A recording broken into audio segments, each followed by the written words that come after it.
বুবলি, যেহেতু তুমি দেখেই গেছো যে আমার বেবির কারণে আমি বসগিরিটা কাজ করতে পারিনি। ইনফ্যাক্ট সাকিব বুবলিকে যে নিবে এটা আমার সাথে যোগাযোগ করা ছিল, কি রকম করে, তখন তো আমার 5 মান্থ চলছিল, অ্যাটলিস্ট বেবি বাম্প হচ্ছিল।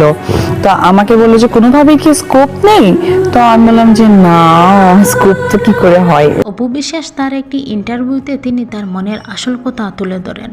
তিনি বলেন, যখন তার বেবি পাম্পের 5 মাস চলছিল তখন বুবলি আসে শাকিব খানের সঙ্গে চলচ্চিত্রে, কিন্তু শাকিব খান বুবলিকে চলচ্চিত্রে আনবে এই কথা নাকি অপু বিশ্বাসের সাথে পরামর্শ করে বুবলিকে আনা হয়েছিল।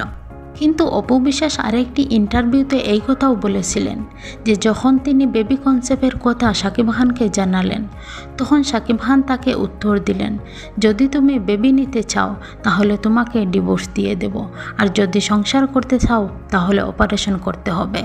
তখন অপু বিশ্বাস বলল, আমি ডিভোর্স চাই কিন্তু বাচ্চা মিস করতে পারবো না।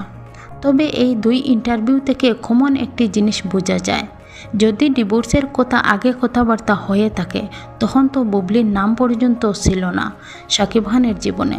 তখন শাকিব খান বলেছিল, যদি বাচ্চা নাও তাহলে তোমাকে আমি ডিভোর্স দিয়ে দিব। আর যখন বুবলি শাকিব খানের জীবনে এন্ট্রি নিল, মানে চলচ্চিত্র জগতে এলো, তখন তো বেবি পাম্পের 5 মাস চলছিল।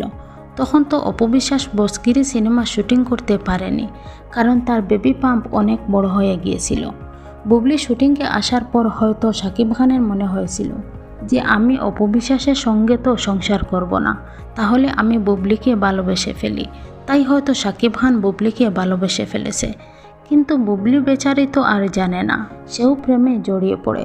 আরেকটি ইন্টারভিউতে তিনি বলেছিলেন যে তিনি শাকিব খানের স্ত্রী, হয়তো বুবলি এটা জানে না। কিন্তু যখন অপু বিশ্বাস এই কথাটি জানালো, তখন বুবলি কেন শাকিব খানের জীবন থেকে চলে গেল না? কারণ তখন তো বেচারি প্রেমে ফেসে গেল। আর ওই দিকে শাকিব খান তো সবসময় হয়তো বলছে যে আমি অপু বিশ্বাসকে ছেড়ে দিব, তার সাথে সংসার করব না। আবার বুবলিও অনেক ইন্টারভিউতে জানালেন যে তাদের ডিভোর্সের পর নাকি তাদের বিয়ে হয়েছে। তাহলে এখানে বুবলির দোষ কোথা থেকে আসলো?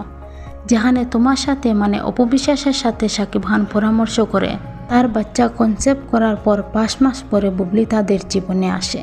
আর যখন বাচ্চা কনসেপ্ট করেছিল তখন তো শাকিব খান বলেছিল যে তাকে ডিভোর্স দিয়ে দিবে যদি বাচ্চা সে রাখে, আর যদি অপারেশন করে তাহলে সংসার করবে। তাহলে বুবলির দোষটা কোথা থেকে আসলো? তখন তো বুবলির নাম পর্যন্ত ছিল না। তো দর্শকরা, আপনারাই জানাবেন কোনটা সত্য এবং কোনটা মিথ্যা। এমন আরও সুন্দর সুন্দর এন্টারটেনমেন্ট খবর পেতে আমাদের চ্যানেলটি সাবস্ক্রাইব করে পাশে থাকবেন। ধন্যবাদ।